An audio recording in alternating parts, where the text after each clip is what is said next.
Hey everybody, welcome back to A Dose of Fashion with me, Alicia D. Day 13 of 100 Dresses in 100 Days. Today I chose for you a high-low dress, this beautiful little turquoise number that I'm wearing today. And I'll stand up in a moment and give you guys a better view. But before I do, just want to tell you that the high-low dress became popular in 2011, which is fairly recent considering usually when I do my research and I tell you guys about the fashion, it's usually something that originated way back when, long before I even could have fathomed that it was, and then we have just reinterpreted it in our own modern designs. But the high-low dress is actually quite modern. Even though, if you think about it, 100 years from now, a child who hasn't even been born yet will discover a style, and it may be the high-low dress, and to them, it will be vintage fashion. So this is the beginning of a history, which is kind of cool. As you guys know, I have a soft spot in my heart for vintage. So someday this dress will be vintage to someone. Hopefully it stands the test of time. Now, the high-low dress, as you probably know, comes in a lot of different ranges. I'm sure you all own one. They come in mini high-lows. You could do a maxi high-low or a midi high-low, which means short dress, medium length dress, or long dress. There's also very extreme high-lows and very subtle ones. The extreme ones, I have one that is a blue linen that I just love. And I don't know if I've worn it for you guys yet. Definitely not in this series of 100. But I might pull it back out just to give you another look and like a refresher on it. And also to help you see the contrast between the subtle and the extreme. So that one is an extreme because it's really short in the front and then it has a very dramatic drop in the back, which is beautiful if you like drama in your clothes, which you all know that I do. Not my life, but in my clothes, yes. So the one I chose for you today is a subtle high-low. And I thought that that would be a cooler thing to show you just because it's not so extreme. And you really probably wouldn't even notice it was a high-low unless you were really paying attention. You probably think it's just another maxi dress. Now, I've talked to a lot of people about their views on maxi dresses. And it seems to be either they love them or they hate them. Some people think it's just a dress that doesn't know what it wants to do. It doesn't know what it wants to be. That kind of confuses them, I guess, and they just don't dig it at all. And then there's some people who really love the fact that it can be more conservative in the back, cover more, and then you show a little leg in the front, be a little subtle way to be sexy. I personally have no problems with high-low dresses. I don't like asymmetrical dresses, but we'll get into that on another day. That just diagonal cut, it just doesn't do it for me. Anyways, but with that being said, I do understand that everybody has opinions, and I respect the opinions of the people who do not like the high-low dress because it's just doing too much to them for them. I get it. Anyways, I'm going to stand up, give you guys a closer look at this high-low dress. This one I like also because it gives me like a 70s leisure dress vibe because it has pleats, which you couldn't really see while I was sitting.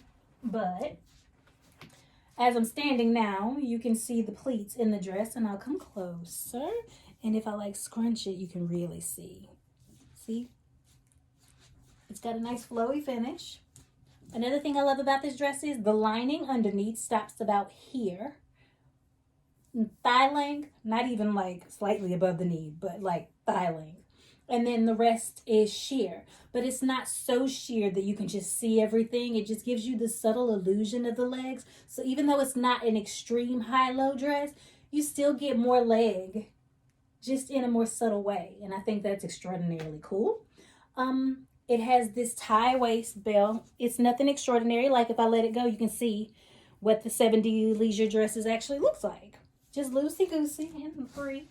You can also wear it like this. It's super cute still to me. I like the vibe. It gives you more of a baby doll relaxed feel, but I would totally take off the belt and just wear it like this. I guess it just depends on how I'm feeling that day and, you know, what kind of a vibe I want to give out.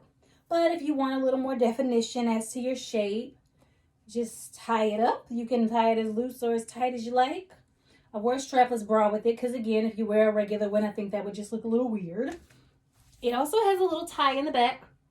It has these beautiful little gold knots at the end. Subtle detail. Again, people might not notice it, but they might. And you know me, guys, it's all in the details. Now, in my hurry to shoot this video, I didn't put on any jewelry, and I do apologize for that. But I will tell you that I probably wouldn't have worn very much anyway. Certainly wouldn't have worn a necklace because the dress comes up high enough and I just really don't see the point.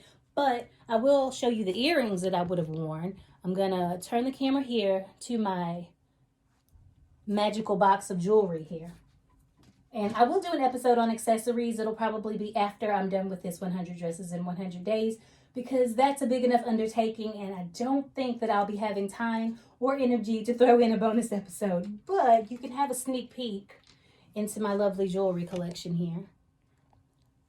This isn't even all of it, guys. I still have 2 other jewelry boxes that need to be converted into this one. But I will go ahead and shout out my brother Craig and my sister-in-law to be Stephanie for this. They asked me what I wanted for Christmas. This is what I asked for. This is what I got, and I love it. So thanks, guys. Anyways, back to the point at hand. I have these lovely chandelier earrings. That's like a dead-on match for this dress.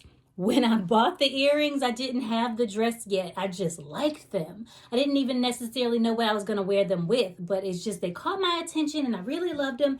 They have like, again, perfect spot-on match for this turquoise. And then if you look, it has this beautiful rhinestone detail around each individual teardrop linked together to make the most fabulous chandelier earring ever. So, you know, I'd wear these earrings with this dress had I taken the time to put the jewelry on. But I don't feel like you got cheated because I still, you know, showed it to you anyhow. Of course, you can throw in a ring. Rings are always good accessories. You could do a bracelet if you like. It just really depends on how extra you want to be. Now, people say extra. I don't think that that's a bad term. I love extra. I am extra. Everybody needs a little extra in their life.